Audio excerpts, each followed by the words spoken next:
gracias, César Rodríguez Matías. Vamos a tener, y se puede decir, un descanso de unos 10 minutos, pero por lo menos para levantarnos, porque creo que no podemos estirar las piernas demasiado.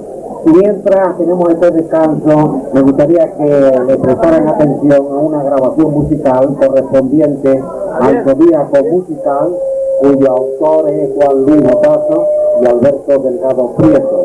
La música corresponde a los diferentes signos del Zodíaco. 10 minutos y enseguida estamos ya con el siguiente ponente. Gracias y le agradecemos, disculpen la molestia de estar tan apretado como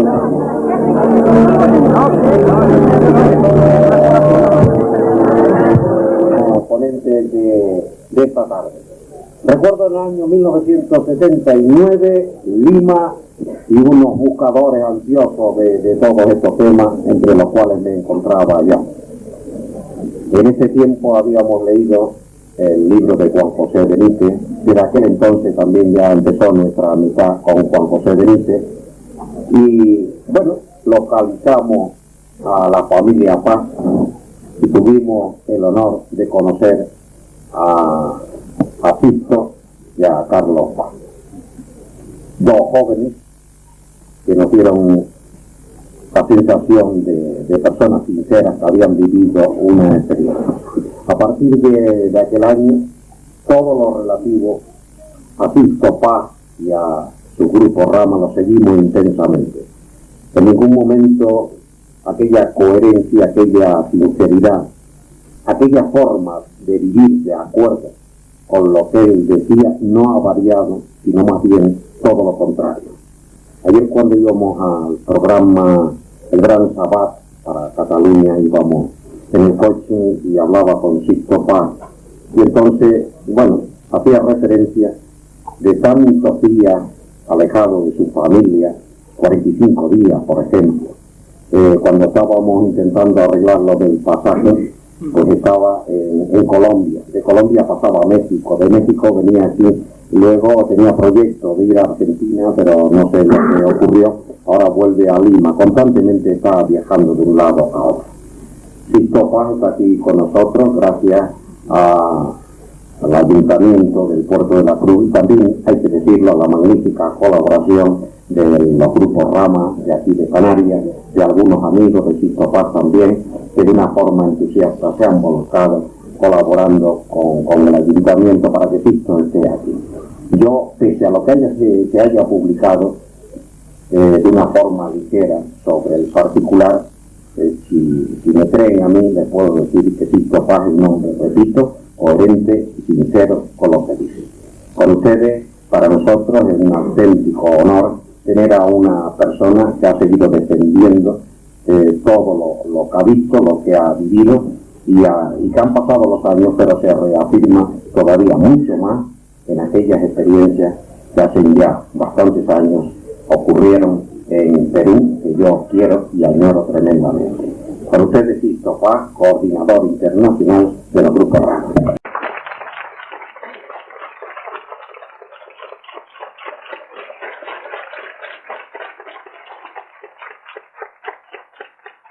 Gracias, Paco.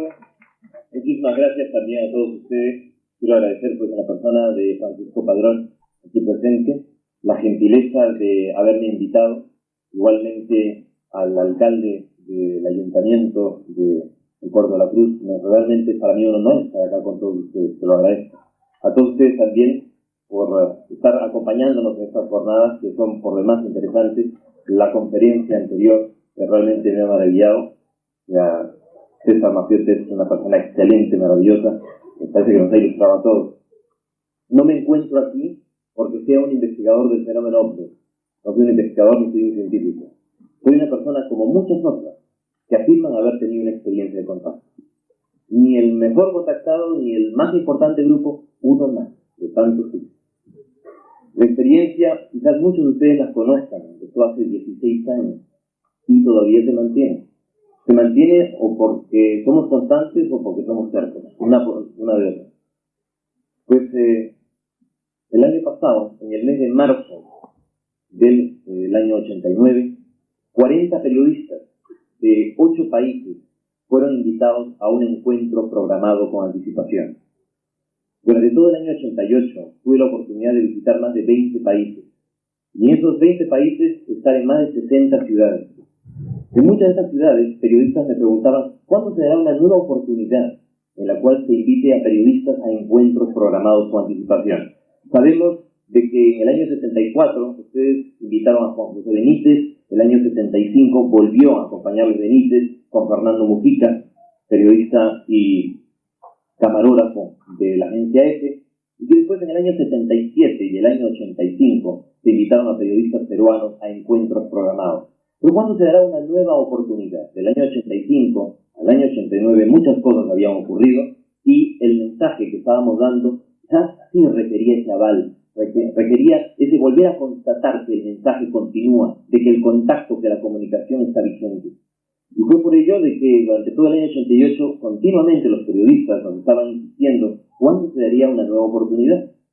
En el mes de noviembre, la actriz norteamericana Shirley MacLaine me invitó al departamento que ella tiene en la ciudad de Nueva York, aunque ella vive permanentemente en Malibu, en California, y estuvimos 6 horas compartiendo tanto su experiencia como la nuestra. Y surgió la posibilidad también de incluirla a ella en un encuentro programado. Me encontraba en la República Dominicana, en el Caribe, en el mes de febrero del año 89, cuando consultamos 30 personas. Hicimos una recepción simultánea de comunicación psicográfica, el fenómeno de escritura automática o telepatía instrumentalizada. Y en el mensaje, las 8 personas que recibieron comunicación, 5 de nosotros coincidíamos en cuanto que los extraterrestres accedían a un encuentro programado, el cual se cumpliría el 25 de marzo por la noche muy tarde y al día siguiente. Nos sorprendió de que por primera vez los extraterrestres, en una quinta oportunidad que se invitaba a periodistas, daban el plazo de 24 horas para que la experiencia se diese. El tiempo confirmaría de que ellos sabían por qué, porque los extraterrestres, en este caso, con los que nosotros afirmamos que mantenemos contacto, nos conocen a nosotros mejor que nosotros a nosotros mismos. La experiencia se dio. Para nosotros fue una gran sorpresa ver la acogida que tuvimos. Periodistas de diversos medios de difusión se interesaron por acompañarnos, y otros, quizás aquellos que habían alegado más. Recuerdo un periodista del canal 41 de Nueva York que me decía que ya venía yendo 2 años seguidos a su canal cada vez que iba a los Estados Unidos, y que me decía, bueno, ¿y cuándo va a salir? ¿Cuándo nos van a invitar nuevamente o cuándo va a haber presencia de periodistas en que pueda estar yo? Y siempre continuamente me insistía. Fui a buscarlo, estaba en la ciudad de Nueva York en ese momento. Fui y le digo, mira, los extraterrestres lo han accedido. Habíamos tenido también, porque cuando nosotros recibimos una comunicación de ese tipo, inmediatamente no hacemos una invitación ni ya lo damos por sentado que eso se va a ocurrir. El mensaje decía una serie de cosas adicionales que se comprobaron, que se corroboraron. Fue así que eso nos dio el valor como para poder invitar a los periodistas. Entonces me fui a buscar a ese periodista del canal 41 de Nueva York y me dijo, ¿pero seguro que se van a manifestar? Sí, ciertamente. Y de pronto bajan. Mira, yo no puedo decirte si bajan o no, si aparece la nave, pero tiene usted que estar presente porque usted insistió mucho. No, pero ¿y si bajan y de pronto nos invitan a subir? ¡Qué maravilla para usted como periodista! Durante una semana no fue al canal de televisión, y cuando lo llamamos 2 veces insistiendo a su casa, pues su señora nos dijo de que estaba enfermo. O sea, parece ser que el gran valor que tenía y ese continuamente estar insistiendo era realmente pura mentira, y realmente tuvo temor. Pero otros periodistas sí nos acompañaron. Canal 23 y Canal 51 de Miami, de las personas de Leticia Callaba y sus camarógrafos, José Grace y sus camarógrafos, fueron con nosotros. Digo que a nosotros nos sorprendió la acogida que se tuvo, porque vinieron muchísimos periodistas, 40 en total. Periodistas de radio de Nueva York, periodistas del Miami Herald, de Beatriz Parga, de todos los canales de televisión de la República Dominicana, de canal de televisión de la Argentina, periodistas del Salvador, de Puerto Rico, del Perú, y también vinieron periodistas españoles. El encuentro se dio en Chilca, en el mismo lugar donde habían empezado las experiencias 15 años, en ese momento 15 años antes. Y tal fue nuevamente la impresión que se llevaron los periodistas. Vieron aparecer la nave a las 9 de la noche del día 26 y fue filmado, y los periodistas son hoy por hoy el testimonio irrefutable de la veracidad del contacto extraterrestre. Pero no solo de nuestro contacto, del contacto extraterrestre en general. Es lo que se busca, no es la reafirmación de un grupo en particular, sino de que existe contacto, de que hay mucho fraude, de mucha mentira, de que hay gente que trata de aprovecharse de esas cosas. Ciertamente que lo hay. Y muchas veces uno mismo se ve tentado a caer en ese juego. Pero no es así tratar de mantenerse en estas cosas de una forma correcta, de una forma equilibrada. La historia, si me permiten volver a recordarla, empieza en el año 74. Mi padre, Carlos Paz García, desde la década de los años 50 investigaba el fenómeno OVNI. Pero esto vino a raíz de una experiencia muy similar a la que otra persona contactada aquí presente delante de todos ustedes, pues contó una experiencia de vida después de la vida. Mi padre tenía una empresa donde tenía motocicletas y él las promovía en las carreras. Él sufrió un accidente muy grave y estuvo 4 meses en estado de coma. Hubo un momento en el cual probablemente fue declarado muerto y se recuperó. Él no recordaba qué cosa había pasado durante ese momento en que estuvo muerto. Pero de un momento a otro, todas las personas que lo conocían lo vieron como cambiado, porque empezó a interesarse por la astronomía, se hizo miembro de la Asociación Peruana de Astronomía, se recuperó muy rápido, a pesar de que tenía 4 trepanaciones en el cráneo, habían reemplazado pedazos del cráneo con metal, o sea, con láminas metálicas y todo para que sobreviviera. Nadie daba un centavo por él, sin embargo, él sobrevivió. Y le empieza una extraña inquietud. Y cuando estaba en la Asociación Peruana de Astronomía, estoy hablando de la década de los 50, es que salen las primeras noticias sobre ovnis, y él de pronto aparece como abanderado de la investigación de los ovnis en el Perú. Los compañeros, las personas también de esta asociación le dijeron: mira, Carlos, eso no es nada serio, por favor no te metas en eso. Pero él comenzó a insistir hasta para que se estudiase eso dentro de la Asociación Peruana de Astronomía. Lo que consiguió con ellos es que lo evaporaron, lo sacaron, y él tuvo que conformar su propia institución. Imagínense ustedes lo que es conformar en 1955 una institución que se llamaba Instituto Peruano de Relaciones Interplanetarias. Era una cosa de locos, de relaciones interplanetarias. Ese tipo está chalado. Y ciertamente, al principio no se tomaba muy en serio, pero cuando empezaron a salir las informaciones, que las oleadas ovnis, que las investigaciones y todo, el mismo gobierno del Perú, a través de la Fuerza Aérea, empezó a facilitarle movilidad para que él se desplazara por todo el territorio del Perú e investigara en los lugares donde habían descendido los ovnis. Mi padre simplemente se interesaba por hacer constataciones de tipo científico. Él iba e investigaba allí donde había caído, ahí donde se había visto, y esa era la vida de mi padre.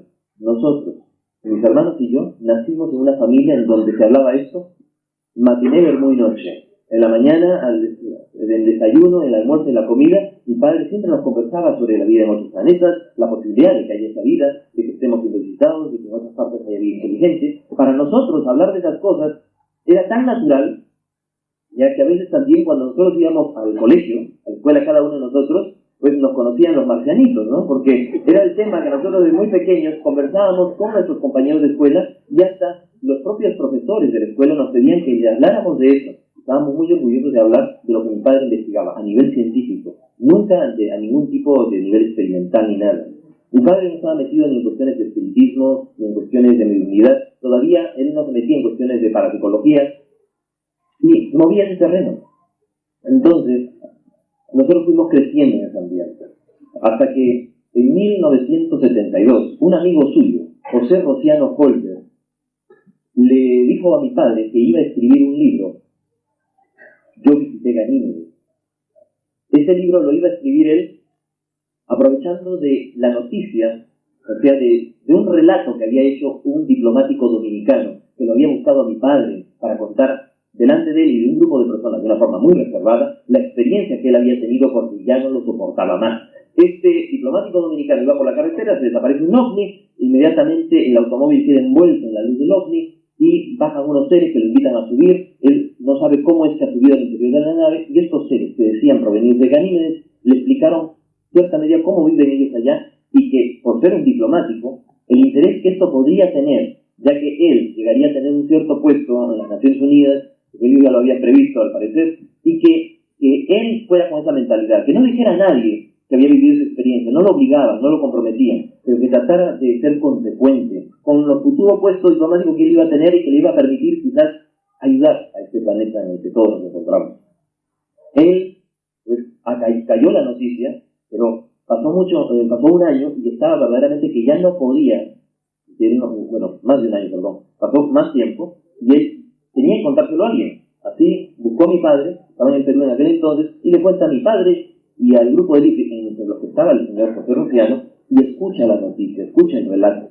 Y fue así que este señor José Rociano pues elabora toda una historia con una intención muy positiva, como era motivar a la gente a reaccionar con respecto a ciertas cosas. José Rociano es una persona que ha estudiado espiritismo, un alto grado Rosacruz, y compensó parte de la información, atribuyó a los extraterrestres con esta información. Es una persona muy querida de mi padre, es un amigo de él. Y en el año 62 él saca este libro. Entonces, ¿se imagina usted la repercusión que esto tuvo en el Perú? Fue tan fuerte que inmediatamente lo llaman a mi padre, como era el abanderado de la investigación de los ovnis en el Perú, para que él comente este libro. Y lo invitaban a diversas asociaciones, a la Gran Fraternidad Universal, lo invitaban al Instituto Rosacruz, ¿no? a la Orden de Amor, o sea, lo invitaban a diversas partes. Y una vez mi madre, a la fuerza, nos obligó a mis hermanos y a mí que acompañáramos a mi padre a una asociación yoga. ¿Por qué? Porque había muchas señoras ahí por medio. No quería que celos propios de una madre, imagínense ustedes. Pues fuimos allí acompañándolo a mi padre, tuvimos que soportar estoicamente toda la conferencia, ya no la conocíamos de memoria. Ya, entonces mi padre habló sobre esas cosas, y al término de la conferencia se nos acercó la gente que trabaja en estas agrupaciones yoga. Para nosotros, o para mí en particular, era la primera vez que tenía contacto con gente rara. O sea, con gente que le gusta ejercicios de respiración, relajación, concentración, meditación, que hace hatha yoga, que hace meditaciones. Era la primera vez, tenía 17 años en aquel entonces. Entonces toda la gente se me acercó y comenzaba a preguntarle, bueno, ¿y qué se siente ser el hijo de una persona tan interesante que dice estas cosas? No se siente nada, ¿no? En particular, pero me gustó tanto el ambiente, me encontré un grupo de personas tan diferentes a lo que acostumbraba a rodear a mi padre, investigar, de interesarles el ovni y todo, que me quedé. Simplemente a la semana siguiente volví y me puse a meditar. Y empecé a hacer la yoga, me hice vegetariano, desde los 17 años, y empecé a trabajar en todo eso. Pasó un año, y en 1974, en el diario de mayor circulación de Lima, un diario muy serio como es el diario El Comercio, salió una noticia que decía de que en los Estados Unidos, a fines de la década de los años 60, se habían desarrollado una serie de proyectos de investigación del fenómeno OVNI. Uno de esos proyectos era el famoso proyecto OSMA. Se había descubierto que el espacio no era un silencio sepulcral como se creía, sino que era mucho ruido, era mucha bulla, y que esos sonidos provenientes del cosmos podían ser mensajes enviados de otros planetas, de civilizaciones mucho más avanzadas que la nuestra, que podrían estar intentando comunicarse con sus similares en el universo. Entonces la noticia no solamente terminaba allí, sino decía de que un grupo de científicos, expertos en claves y en sonidos del gobierno norteamericano, estaban tratando de decodificar, de interpretar las probables señales del espacio. Pero, por orden del mismo gobierno, un grupo de psíquicos, gente que ha nacido con ciertas facultades de la percepción extrasensorial más desarrollada que el común de la gente, iban a trabajar de forma conjunta. Mientras que unos recibían los sonidos del espacio y trataban de interpretarlo, con las computadoras, con lo que hubiese, este grupo de psíquicos se iban a concentrar para enviar al espacio una onda mental telepática lo suficientemente fuerte para que en el espacio existieran otras civilizaciones que no solamente hubiesen desarrollado su tecnología, sino también su poder mental, supieran que aquí en la Tierra hay quienes nos consideremos en capacidad de mantener un contacto inteligente con ellos.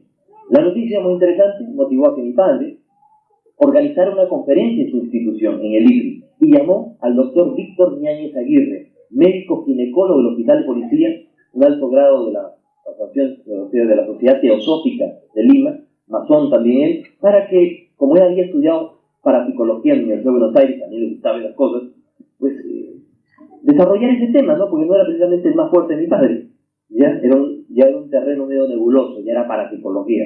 Entonces lo invita a él para que él se dedique a eso, o sea, a dar la conferencia. Tuve la oportunidad de estar allí presente.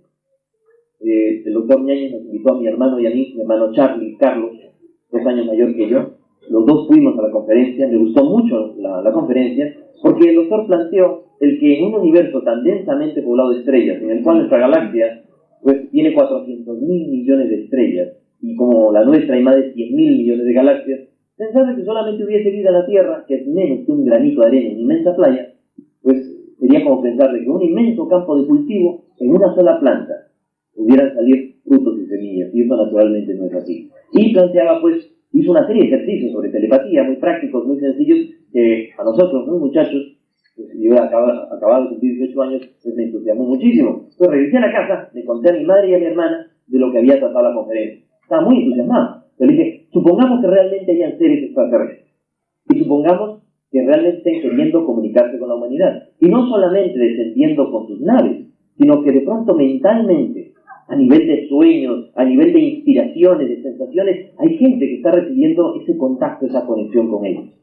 Nosotros no podemos competir con los psíquicos del proyecto OSMA, la gente que ha nacido con facultades y que los gobiernos reclutan y entrenan en el uso de sus facultades, ya sea para apoyar a las fuerzas policiales, para resolver casos delictivos que no pueden ser resueltos por la vía normal, o también para casos de espionaje. No podemos competir con los psíquicos del proyecto OSMA porque si bien nosotros, como el común de la gente, tenemos facultades, están dormidas, potenciadas en nosotros, pero no las hemos desarrollado por ignorancia. Nadie nos dijo jamás que esas facultades existían. Nadie nos dijo que podíamos desarrollarlas, ni menos aún cómo hacerlo. Entonces, si está allí, si nosotros no podemos emitir nuestros pensamientos con fuerza para ser escuchados por ellos, ¿por qué no pensar en escucharlos a ellos? Y de pronto ellos hace mucho tiempo están enviando sus ondas mentales y lo único que se requeriría sería cierta sensibilidad, cierta predisposición. No había ninguna base científica en esos comentarios míos, simplemente un exceso de entusiasmo. Así que mi madre, mi hermana y yo nos sentamos en torno a una mesa, pusimos una hoja de papel y un lápiz, tenía después de la conferencia, muy entusiasmado, le dije a ella, vamos a intentarlo. Al primero que se le ocurra una idea que considere que no sea suya, la anota en el papel y después, uniendo las ideas sueltas, concatenándolas, busquemos un probable mensaje. Más o menos lo que había entendido en la conferencia es que una persona puede recibir la onda mental telepática, que son ideas las que fluyen en la mente. Entonces, esas ideas vienen como flashes, entonces uno las iba anotando y después las iba estructurando. ¿Quién hubiera pensado de que la telepatía puede fluir tan fácilmente, que uno puede mantener un diálogo porque el cerebro automáticamente decodifica e interpreta a una velocidad increíble? Eso no lo sabía. Así que sentados allí en torno a la mesa, pusimos en práctica lo que yo conocía de la yoga. Hicimos unas respiraciones muy profundas, una relajación lo más intensa posible, una concentración para tratar de poner orden al caos mental, poner orden a los pensamientos, y una meditación para tratar de dejar la mente en blanco, para tratar. Entonces estábamos en ese ambiente cuando de pronto vino en mí un deseo irrefrenable de escribir, una ansiedad tal que abrí los ojos, cogí el lápiz y dije, qué raro. Entonces, en mi mente, con los ojos abiertos, estaba totalmente consciente, no estaba en estado de trance alguno. De pronto me viene en la mente, como si estuviera mirando fijo, la imagen como de un rostro, como unos ojos que me miraban. Entonces empiezo a sentir como una ansiedad que me lleva en el brazo, era una especie de impulsos eléctricos lo que sentía, así que relajo el brazo y de pronto empiezo a garabatear la mano, y me asusté, ¿qué está pasando aquí? Entonces me puse muy tenso, luego nuevamente relajé la mano y luego volví a seguir garabateando la hoja y dije, no, esto no me puede controlar a mí, yo tengo que dominarlo. Y ya controlándome lo más posible, empiezo ya a escribir, ya no a garabatear, sino a escribir a gran velocidad, y todo en mayúsculas, lo cual me pareció bastante curioso. Escribí a gran velocidad un mensaje que después al leerlo decía, sala de hogar, buena para hacer la comunicación. Me llamo Oxan, soy de Morley, ustedes le llaman Ganímedes, la luna de Júpiter. Pronto tendrán contacto con nosotros, nos verán. Yo leí el mensaje y dije, ya me rayé, ¿no? Esto es imaginación, y eso me pasa a mí por estarme metiendo en tonterías. No iba a ser tan fácil, ¿no? Entonces me molesté conmigo mismo porque dije, no puede ser que a la primera que lo intente lo voy a conseguir, sino que fácilmente los científicos u otros lo hubieran conseguido. Y eso nos pasa por estarnos metiendo en camisa de varas. Esto no puede ser cierto, no puede ser tan fácil. Pero mi madre y mi hermana, lo cual me extrañó, estaban sorprendidas y entusiasmadas, decían, mira Sixto, nosotros hemos sentido también una sensación especial. Pero ustedes como yo nos hemos sugestionado, esto es imaginación, no puede ser real, olvidemos el asunto. Rompí el papel, lo boté y me fui al cuarto molesto conmigo mismo por haberme prestado semejante patraña. Sin embargo, coge mi hermana el teléfono y comienza a llamar a los amigos, diciéndoles, oigan, ¿no se imaginan lo que ha ocurrido esta noche? Sixto se ha comunicado con un ser extraterrestre. Claro, los amigos, no, pero al día siguiente los teníamos a todos ahí reunidos en la sala, 20 personas, todos insistiendo para que volviera a repetir el experimento la noche anterior. Casi a la fuerza me han arrastrado a la sala para que lo vuelva a intentar. Yo no quería, porque no quería ni engañarme yo, ni engañar a nadie, y menos aún quedar en ridículo. Así que dije, no, olvides, no lo voy a hacer. No, Tito, que tiene para salir de dudas. Bueno, está bien ya para salir de dudas. Pero esta vez teníamos 20 personas, la mayoría muchachos, chicos y chicas entre los 16 y 20 años algunos. Estábamos ahí y había una que otra mamá de algunos muchachos, un ambiente bastante de amigos, algunos de la universidad, otros del barrio, y alguna que otra persona había llegado por la cuestión del IPRI, el Instituto de mi padre. Estábamos todos ahí en la sala. Hicimos una segunda recepción. Y cuánta no sería mi sorpresa cuando nuevamente vino el deseo de escribir. Yo pensé que no podía venir, porque tenía prejuicios, para mí esto era imaginación, entonces no podía ser cierto. Cuando nuevamente empiezan los garabatos, dije, ¿pero qué me está pasando? Y nuevamente los garabatos y el mensaje escrito que decía, yo soy de Morles, pueden hacer las preguntas que quieran. Entonces, no tomándome en serio, yo mismo decía, mira, con sarcasmo y ironía, el extraterrestre dice que podemos hacer las preguntas que queramos. Esta cosa mía. A la primera pregunta que yo no pueda responder, te hará demostrado que esta es imaginación, que esta es cosa mía, no puede ser cierto. Entonces, empezamos a hacer preguntas. Ya se imaginan la pregunta que un grupo de muchachos en ese momento prevenidos pueden hacer. A ver, pregúntale, hincha, de qué equipo de fútbol soy. Pregúntale, ¿qué voy a hacer mañana? ¿Ya? O sea, preguntas que no parecían adivinanzas en un juego de niños. Y a todos venían respuestas concretas o correctas. A lo cual yo le dije, mira, lo que pasa es que los conozco demasiado a todos y estamos jugando a la adivinanza y estoy acertando porque tengo mucha suerte. Esto no es una comprobación. Entonces, uno de los muchachos me dice, Sixto, ciertamente, hagamos las preguntas sin decirlas. Las anotamos en papel, las pensamos, no te las decimos, y el supuesto ser extraterrestre que nos lea la mente. Ah, bueno, eso está interesante. Entonces, él anotó en un papel, no me enseñó la pregunta, nadie la conocía. Anota en el papel, ¿por qué yo no creo en los seres extraterrestres? Y yo recibo sin conocer la pregunta, porque nunca nos has visto, no te preocupes, ya lo verás. Entonces, al leerse la pregunta, coincidía tan ingeniosamente la respuesta que todos empiezan a sorprenderse. Y así, una tras otra. Yo decía, no, lo que pasa es que yo soy un pícaro, que lanzo cualquier respuesta y son tan genéricas que encaja con cualquier pregunta. Entonces, la mamá de uno de los muchachos me dice, Sixto, ¿qué es un ser extraterrestre que te diga qué libro tengo yo metido aquí en mi cartera? Que te diga, en mi bolso, que te diga el nombre del libro y el nombre del autor si es posible. Dije, eso está un poco difícil, ahí no creo que tenga tanta suerte, ¿no? Entonces de pronto me relajé y a través de la psicografía viene el nombre del libro, el nombre del autor y hasta el número de una supuesta página que estaría indicado. Entonces la señora se puso nerviosa, abrió el bolso, lo sacó, el nombre del libro, el nombre del autor y exactamente el número de la página, que ella ni siquiera conscientemente recordaba ese número. Entonces eso fue sorprendente, todos se emocionaron y yo dije, caramba, no será un ser extraterrestre, pero hemos descubierto que yo soy la gran mente. Me estoy desperdiciando, yo tengo que poner aquí mi consultorio y ponerme a leer la mente a la gente, porque qué bárbaro, qué capacidad la que tengo yo. Entonces en ese momento yo comencé a decirle a los demás, pregunten, yo puedo responder cualquier cosa. Yo lo tomaba a chiste, yo no lo podía tomar en serio, no podía ser tan fácil, no podía ser extraterrestre. ¿Por qué yo? ¿Por qué nosotros? No podía ser. Entonces mi hermano Charlie, o Carlos, se para y me dice, bueno, sí, si es un ser extraterrestre que ya no ande con Romero, que te diga dónde podemos ir a verle, dónde podemos tener contacto con él, ver su nave, por ejemplo. Entonces ahí recibí inmediatamente como respuesta, vayan ustedes a 60 kilómetros al sur de Lima, a un lugar en el desierto que se llama Chilca, porque allí, el 7 de febrero de 1964, a las 9 de la noche, verán aparecer nuestra nave, y esa será la confirmación de que el contacto es real.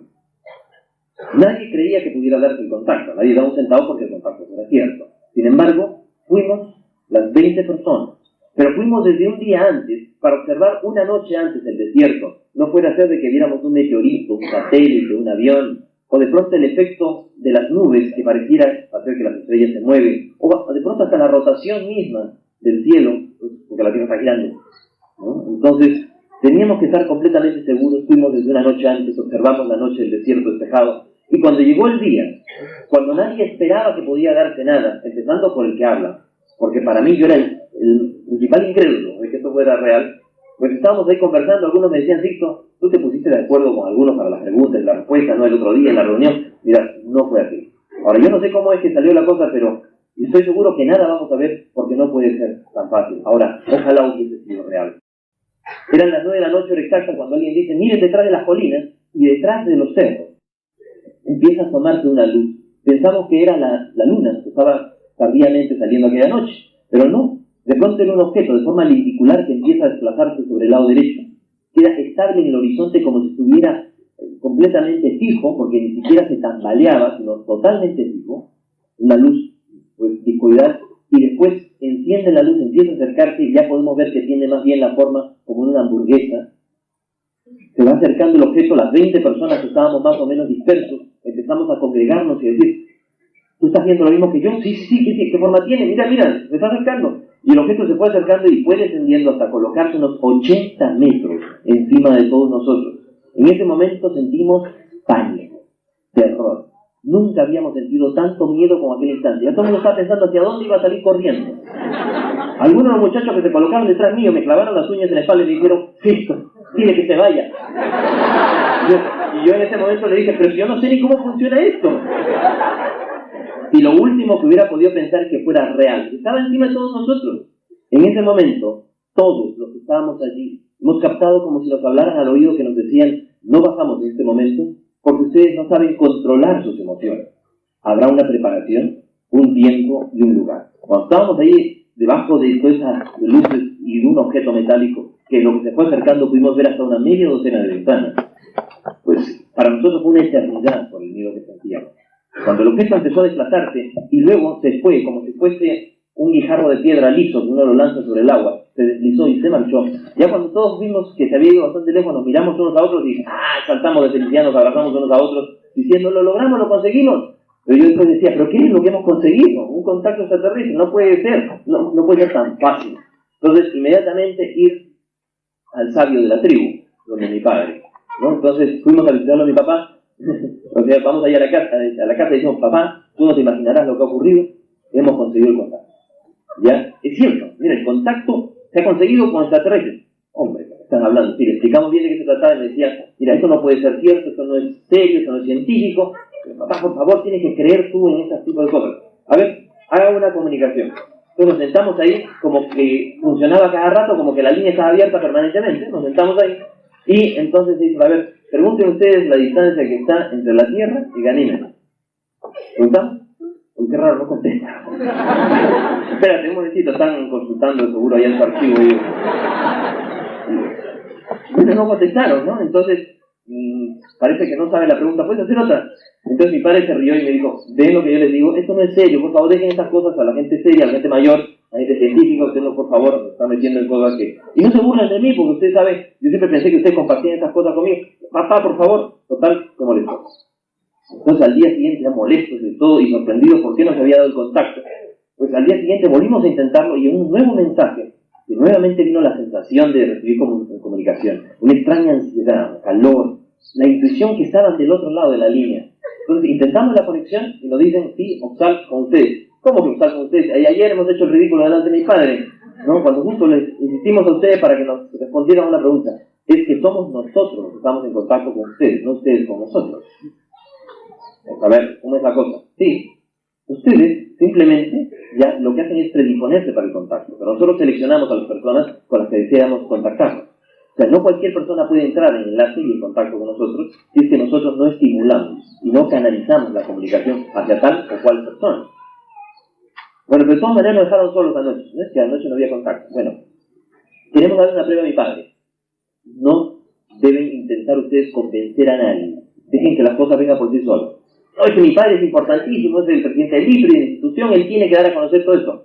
No traten de convencer a nadie. Tanto le insistimos que al final dijeron, bueno, ya está bien. Ya, cítenlo para el próximo sábado, pero que vaya él solo, en compañía de 7 de ustedes, vayan ustedes al desierto, a la misma zona del contacto. Y allí va a tener un avistamiento a las 7 de la noche. Todo era 7 por todos lados. Total, le decimos a mi padre, papá, los extraterrestres te han invitado a ti. Mira tú la importancia que tienes, ya para que vayas a un encuentro programado, solamente 7 de nosotros y tú. Por favor, yo no estoy para tonterías. Al final lo logramos convencer. Dijimos, pero papá, solamente tú. Está bien, voy a ir, ya me insistan, ya voy a ir. Habíamos estado casi 2 días insistiendo hasta al final para sacarnos de encima, ¿no? O sea, para sacarse de nosotros que estamos insistiendo, simplemente.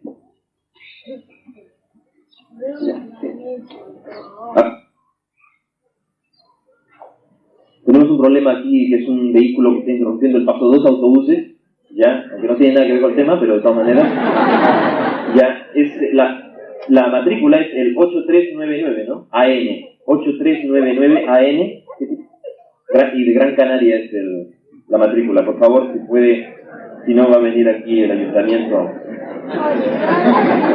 Eso no es un problema. Bueno, como les decía, mi padre, durante esa semana que transcurrió, se permitió en las reuniones que él tenía con sus amistades, con las personas con las que él se reunía a nivel institucional, en varias de esas reuniones que iba bastantes personas, les dijo: ¿saben ustedes que mis hijos me han invitado para una experiencia de contacto extraterrestre? Así que yo invito a todas las personas que quieran ir ya a esta experiencia de encuentro y de contacto, porque de esa manera pues aprovecharemos también la reunión, que yo sé que no va a ocurrir nada, pero por lo menos vamos a mirar el cielo y hacer una observación astronómica muy interesante. Nosotros no sabíamos eso. Mi padre ni siquiera permitió que nosotros ir con él, sino que él nos dijo que nosotros nos adelantáramos y que en el kilómetro 60 él iba a entrar hacia el lado izquierdo, hacia el lado de las montañas, hacia el lado del este, y que él nos buscaría.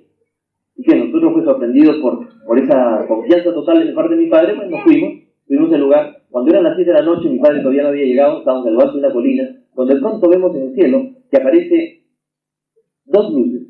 Y esas dos luces como que se movían, era como un objeto alargado, porque se movían las dos luces al final, y entonces empiezan a aparecer una gran cantidad de lucecitas. Un objeto que calculamos nosotros pudo haber tenido unos 150 metros de largo, era muy grande, gigantesco.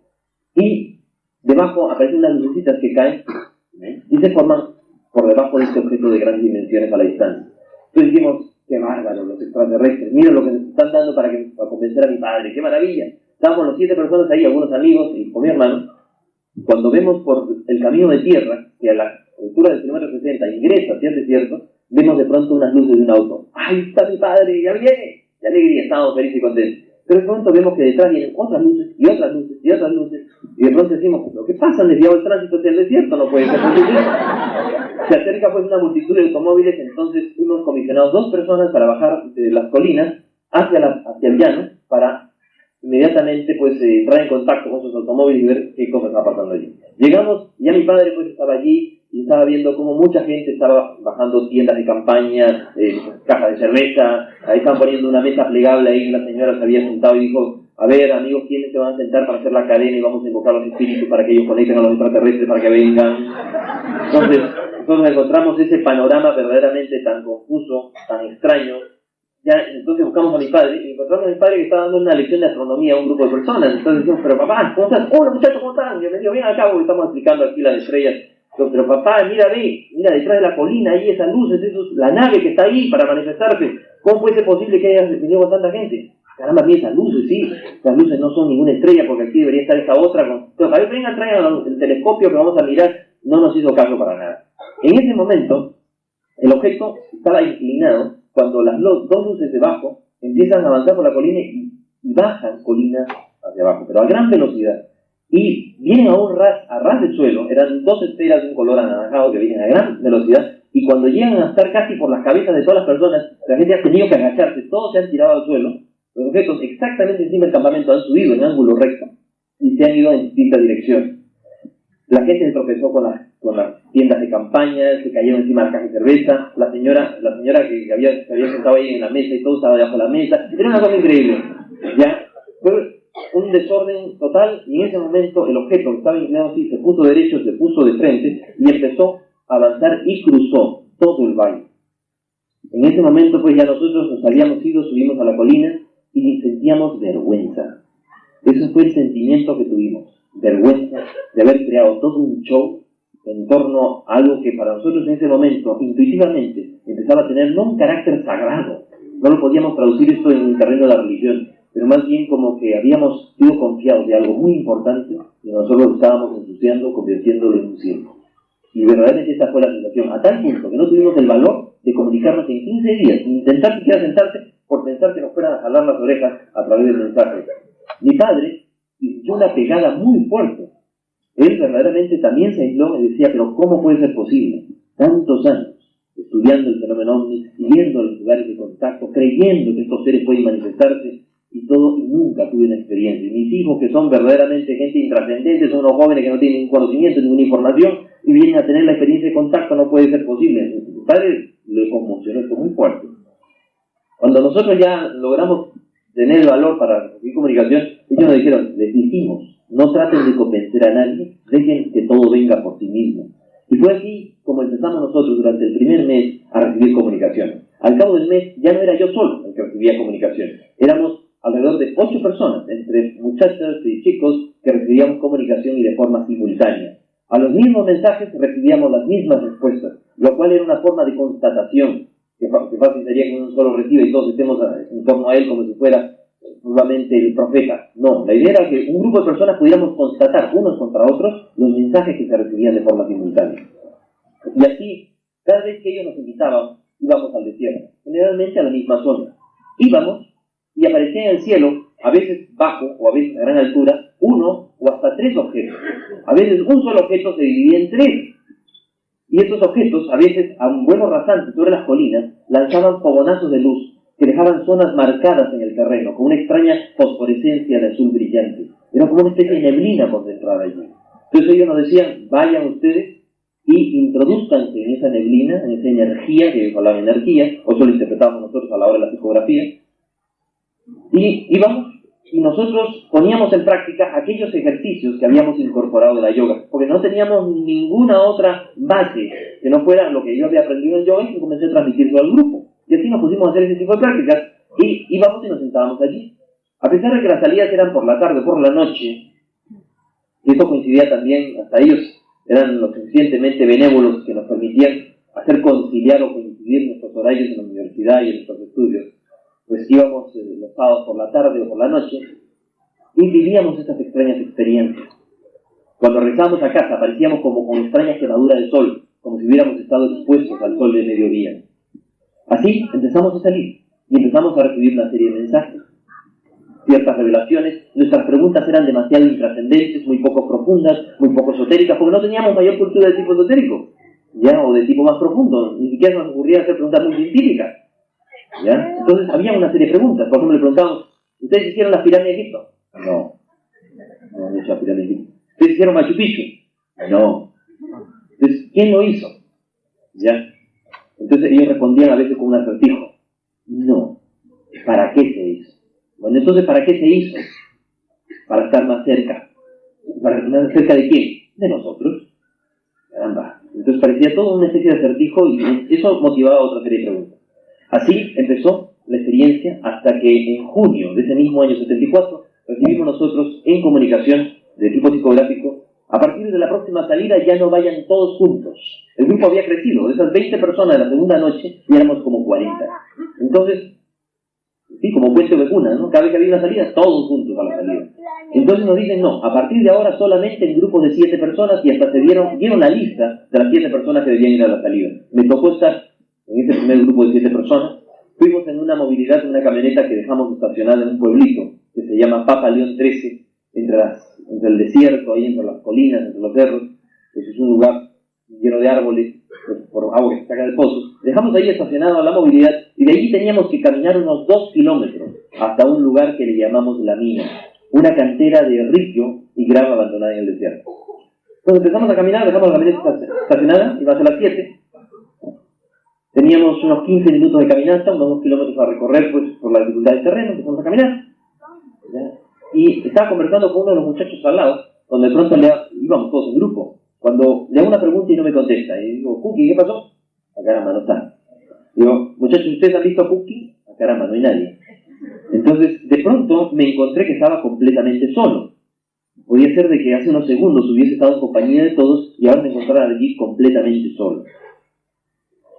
En ese momento, pues me sorprendí cuando comienzo a reconocer el terreno y me doy cuenta que estoy parado en la mina, o sea, 2 kilómetros delante de todos los demás. Entonces decía, no, yo no puedo estar aquí parado, ¿qué hago yo aquí? ¿Cómo puede ser posible que esté solo?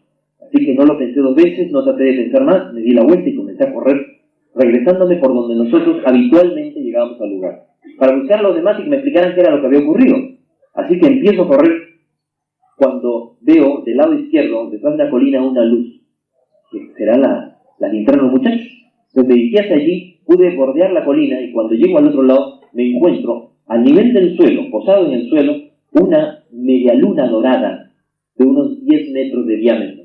Yo dije, ay mi madre, ya bajaron los extraterrestres y yo estoy aquí solo, ni a hablar. Me di la vuelta y comencé a correr, pero más rápido de lo que había corrido antes, y ya me olvidé de cómo es que había aparecido en el sitio. El asunto era buscar a los demás para que vieran lo que yo estaba observando en ese momento. Empiezo a correr Y en lo que iba corriendo, una desagradable sensación como que me estaban mirando, como que tenía una mirada pegada en la espalda. Se me hizo detenerme y dije, qué desagradable, qué sensación tan extraña. Volteo y miro que esa media luna dorada sale hacia un lado la silueta también iluminada de una persona con el brazo levantado. Entonces, en mi mente, con toda claridad, como si me hablaran al oído, capté que me decían, ve. En ese momento se me doblaron las piernas, el corazón comenzó a latir agitadamente, comencé a sudar frío, quería gritar socorro, pero sabía que nadie me iba a escuchar. Pánico total. Entonces, por segunda vez, y como queriendo hacerme reaccionar para que yo no fuera víctima de ese terror, de ese pánico, de miedo, como que me ordenaban que me acercara, o como una voz imperativa pegada en mi mente que me decían, ven. No sea abusivo, pues hemos venido 7 personas, yo estoy aquí solo, no tengo valor de acercarme ni hablar. Y ustedes no se imaginan la cantidad de pensamientos y a la velocidad con la que vienen. Por una parte pensaba, Sisto, esta es tu gran oportunidad, estás a las puertas del contacto, está allí. Y decía, no estoy preparado. Además, en las películas se le ve tan mal a los extraterrestres que no estoy preparado para verlos. Así que en esa lucha interior capté por tercera vez que me invitaban a que me acercara, pero esta vez el sentimiento fue diferente. Sentí amistad, sentí cariño, sentí embargado por una confianza total que me decía, ve. Dije, no, gracias, síganos. Este ser se ha dado la vuelta, se ha introducido en la luz y dije, caramba, ya se molestó, ya se aburrió de estarme esperando y ahora me voy a lamentar haber desaprovechado la experiencia. Y no porque tuviera valor, sino por amor propio, porque decía, van a venir los grupos y me van a decir, oye, es un cobarde, ¿cómo puede ser que hayas desperdiciado la experiencia?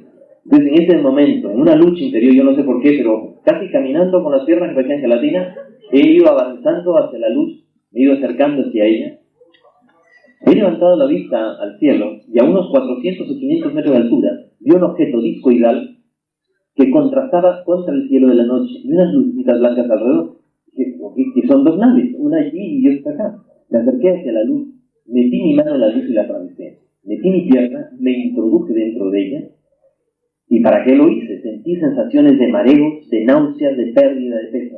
Sentía que todo el cuerpo se me quemaba. Era un dolor, pero terrible lo que sentía. Me sentí despedazado. Y lo que es más, un dolor tan intenso detrás de los ojos que grité. En el momento en que he gritado, todo dolor, toda molestia desapareció. Y ya pude empezar a mirar, a pesar de lo potente de la luz, y vi a una persona parada delante mío dentro de la luz, más o menos 1,80 m, los ojos marcadamente oblicuos, ligeramente más separados en el rostro. Los pómulos también bastante salientes, la apariencia era de un mongol, un oriental. Tenía su corte de pelo un poco como las damas, o como algunos caballeros de la actualidad, una raya en medio y el pelo largo que llegaba hasta detrás de los hombros, ¿no? Pero eso sí, tenía una frente espectacular. Realmente tenía poco pelo, pero lacio que llegaba hasta los hombros. Estaba vestido con un traje abolsado, blanco, claro, con un cinturón y unas botas. Hacía gestos con las manos, en ningún momento movió los labios para hablar. Este hombre se veía que era varón por la contextura, por la apariencia, un hombre de unos 30 y tantos años. Pues lo que sentí que me dijo fue, mira, no tengas miedo, esto que tú has atravesado es un sendra, una puerta dimensional, un umbral en el tiempo. Me dijo, nosotros a través de esta tecnología llegamos a concentrar la luz de tal manera que la persona que atraviesa un sendra es desmaterializado, anulando su cohesión molecular, parte de su peso atómico y es proyectado a otro lugar.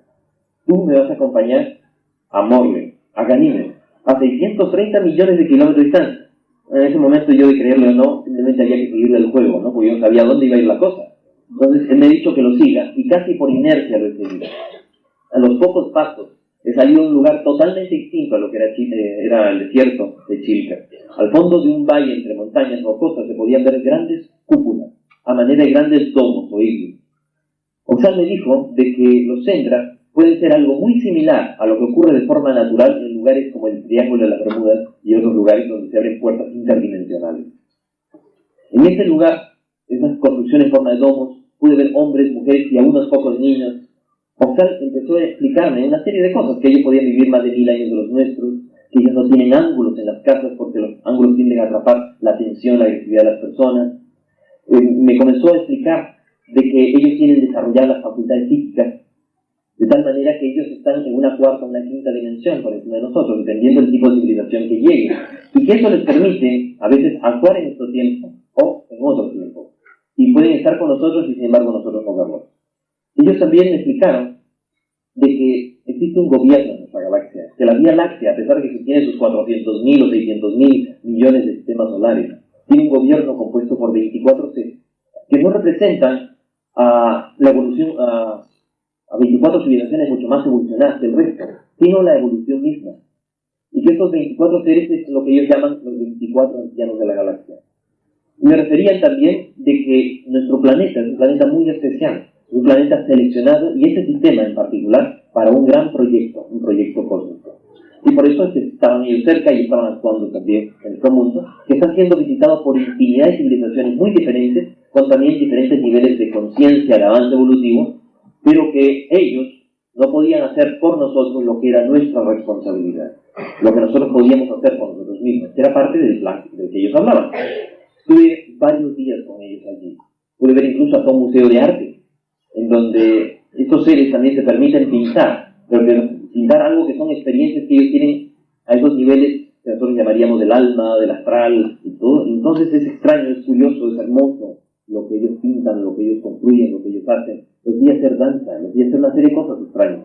Bueno, no tan extrañas, de hecho que dancen, pero sí verla a estos seres tan tecnológicamente avanzados en muchos aspectos. Y de hecho máquinas no veía, lo que veía era cristales, y todo trabajaba con cristales y con luz. He estado, como digo, varios días. Sin embargo, durante esos días no recuerdo en ningún momento que ellos me dieron de comer nada, ni tomar nada, ni siquiera me fui al baño. ¿Ya? Simplemente para mí, por la cantidad de hechos, sucesos y acontecimientos, pues pude ver muchas cosas, pero para mí no hubo necesidades. Cuando he retornado a través de la luz y he aparecido nuevamente en el desierto de Chilca, habían pasado escasos 15 minutos. Los 15 minutos suficientes como para que el grupo llegara y me viera a mí salir de la luz. Uno de los muchachos que vino de canto, o sea, de lado, pudo ver que de canto, el centro, esta puerta dimensional, era de escasos milímetros, o sea, para él había aparecido de la nada. El grupo inmediatamente me preguntó dónde había estado. Yo le dije, mira, yo prefiero no contarles nada porque ellos me han dicho de que ustedes también tendrán algunas experiencias similares. Así que yo no les puedo contar mayor cosa porque ni yo creo lo que he vivido. Al día siguiente, cuando me desperté, cuando volvimos a la casa, esta noche de madrugada, pues me desperté en la mañana, mi mamá me dice, Sixto, ¿qué te ha pasado? Y yo, ¿por qué? ¿Ya?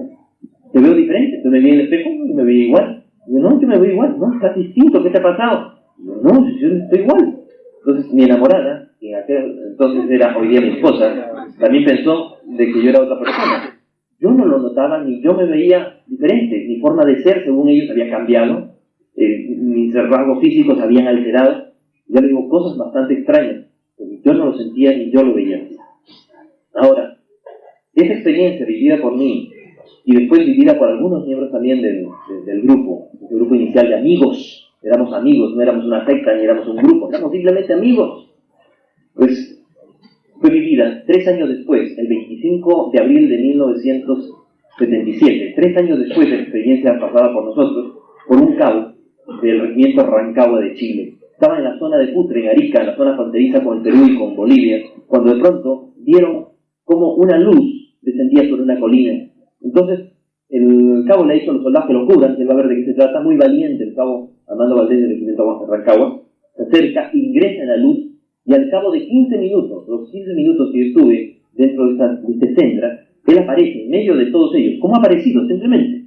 Y se dan cuenta, a punto de fallarse, él no recordaba dónde había estado, que tenía la barba crecida de varios días y el reloj en el fechador adelantado en 5 días. Para que no se piense de ninguna manera que nosotros tratamos de acomodar la experiencia nuestra a la experiencia vivida por este cabo chileno. La experiencia nuestra fue relatada en un libro escrito por Juan José Benítez, que salió a fines del año 74, comienzos del 75. ¿No? El asunto es que la experiencia continuó. Después vivimos en grupo 7 personas una experiencia del centro, pero ya no fue exactamente igual. Era más bien como una especie de domo de luz, pero una luz que se podía ver translúcida, ya no era como lo otro, una pared de energía. Y vivimos experiencias a otros niveles. Entonces ellos nos explicaron que esas puertas dimensionales pueden ser diferentes, dependiendo hacia dónde nos vayan a proyectar, ya sea hacia una dimensión de tipo astral, hacia una dimensión de tipo mental, hacia otro espacio-tiempo que sea paralelo al nuestro. O sea, nos explicaron una serie de cosas bastante extrañas. Al cabo de un mes de esas experiencias, la nave bajó y los vimos físicamente. Habíamos sido convocados el grupo entero cuando detrás de una colina descendió un objeto completamente iluminado, lleno de luces, subimos hacia el otro lado de la colina y ya el objeto estaba sobre la tierra y tenía patas de aterrizaje, patas retráctiles, como un modo de comando tipo de destello vertical. El objeto estaba puesto en tierra. Lo curioso es que no era precisamente como si fuera un disco completo, sino parecía como una especie de mantarraya, como una lámpara. El objeto estaba allí y se proyectaba un haz de luz y había como una rampa también. Nos hemos ido acercando cuando ha aparecido un ser, una persona que ha salido de allí, que era, calculamos nosotros, de unos 2,5 metros de altura, o hasta más grande, altísimo, y la apariencia era diferente. Tenía una especie de babero negro, un traje brillante, y la apariencia era como un escandinavo, como un europeo nórdico. Entonces, pero no tenía barba ni bigote, simplemente a la distancia. Y la comunicación siempre mental y a través siempre de gestos. Él nos transmitió en aquella oportunidad de que la experiencia de mutuo acuerdo podía llamarse misión Rama. Ra, como la palabra lo dice, sol, y Ma tierra, sol en la tierra. Que el objetivo de esta misión es que nosotros, como jóvenes, podamos influir sobre muchos más en un despertar de conciencia colectivo, una reacción en cadena, de que, según los extraterrestres, el ser humano tiene que procurar el contacto, pero no con ellos, sino con nosotros mismos. Y que ese contacto tiene que empezar con uno, continuar con los demás, y crear las condiciones para un contacto mayor con otras civilizaciones que reportará para nosotros los beneficios de un gran avance cultural. Pero si con lo poco o mucho que el hombre sabe hemos puesto al mundo al borde de la destrucción total, y empezando por nuestro propio mundo, ¿qué pasaría si tuviésemos un poco más? Entonces, el problema no era de conocimiento, de información, el problema era de contactar y rescatar una serie de valores de la civilización, tal como estaba enfocada, estaba diluyendo y perdiendo. Un mensaje muy bonito, muy espiritual, pero que no era nada nuevo, pero que cobraba de un momento a otro actualidad bajo la figura impresionante y espectacular de los extraterrestres. Así, al medio de estas experiencias también, después de haber ido a un lugar en la cordillera, que se llama Marcahuasi, y donde tuvimos también experiencias, donde había unas culturas de piedra de gran altura, pues allí los extraterrestres dijeron de que ellos abrirían los medios de difusión para que el mensaje del grupo Rama, o de la misión Rama, llegara a toda la gente que había sido preparada. Hasta ese momento nosotros no éramos un grupo, ni una institución, ni una asociación. Lo más que éramos era un grupo de amigos que nos seguíamos reuniendo como amigos, y los amigos de los amigos que se habían ido añadiendo, y que hacíamos prácticas de yoga, de lo que habíamos aprendido de la yoga, o que yo les había podido transmitir a los demás, pero no era ni profesor de yoga, ni nadie especial. Hacíamos cosas muy básicas, y que ellos decían que no importaba las prácticas o lo trascendental de los ejercicios, sino la actitud con la que cada una de esas prácticas se pudiera hacer, porque las prácticas esenciales son las mismas. Si una persona cree lo que está haciendo, solo a través de ejercicios de respiración podría estimular un cierto nivel de conciencia, y más si su actitud está al servicio de otras personas, ser más para dar más hacia otros. Entonces el mensaje era muy filosófico, muy espiritual, siempre a ese nivel. Entonces no nos pedían grandes sacrificios o grandes esfuerzos. Lo único sí que nos recomendaban que lleváramos a la práctica siempre aquello que ya veníamos nosotros haciendo. Cada vez, y casi de una forma muy intuitiva, cada vez que íbamos al desierto, íbamos de ayuno. Ese día no comíamos, pero no comíamos en homenaje a los extraterrestres, sino ellos nos recomendaron que fuera como una especie de dieta terapéutica, como de limpieza orgánica, que esto iba a fortalecer nuestra voluntad, y que era muy importante el fortalecimiento de voluntad para evitar ser manipulados ni por nada ni por nadie. Ellos nos decían que eran ellos como nuestros hermanos mayores, pero que viéramos en ellos más bien amigos. De ninguna manera serían maestros para nosotros. Y la relación se mantenía. Cuando íbamos al campo, poníamos